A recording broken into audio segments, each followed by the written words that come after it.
জুলাই বীর যোদ্ধাদের সাথে গতকালের আলোচনা এবং রাজনৈতিক দলগুলোর সাথে যোগাযোগের মাধ্যমে জুলাই জাতীয় সনদ 2025 এর অঙ্গীকারনামা 5 নং দফা পরিবর্তন করা হয়েছে বলে জানিয়েছেন ঐক্যমত্য কমিশনের সহ সভাপতি অধ্যাপক আলী রিয়াজ।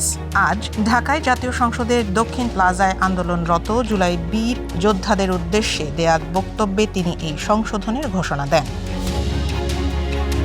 এতে বলা হয়েছে, গণ অভ্যুত্থান পূর্ব বাংলাদেশে 16 বছরের আওয়ামী লীগ ফ্যাসিবাদ বিরোধী গণতান্ত্রিক সংগ্রামে গুম, খুন ও নির্যাতনের শিকার হওয়া ব্যক্তিদের এবং 2024 সালের জুলাই আগস্ট গণ অভ্যুত্থানকালে ফ্যাসিস্ট আওয়ামী লীগ ও তার সহযোগী আইনশৃঙ্খলা বাহিনীর কতিপয় সদস্যদের দ্বারা সংঘটিত সকল হত্যাকাণ্ডের বিচার, শহীদদের রাষ্ট্রীয় মর্যাদা প্রদান ও শহীদ পরিবারকে এবং জুলাই আহতদের রাষ্ট্রীয় বীর আহত জুলাই বীর যোদ্ধাদের যথোপযুক্ত সহায়তা প্রদান, যেমন মাসিক ভাতা, সুচিকিৎসা, পুনর্বাসন ব্যবস্থা এবং শহীদ পরিবার ও আহত বীর যোদ্ধাদের আইনগত দায়মুক্তি, মৌলিক অধিকার সুরক্ষা ও নিরাপত্তা নিশ্চিত করব।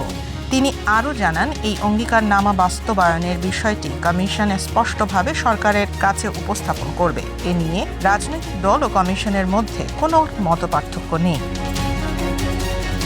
Farzana Afroz, Bangla one news desk, Michigan.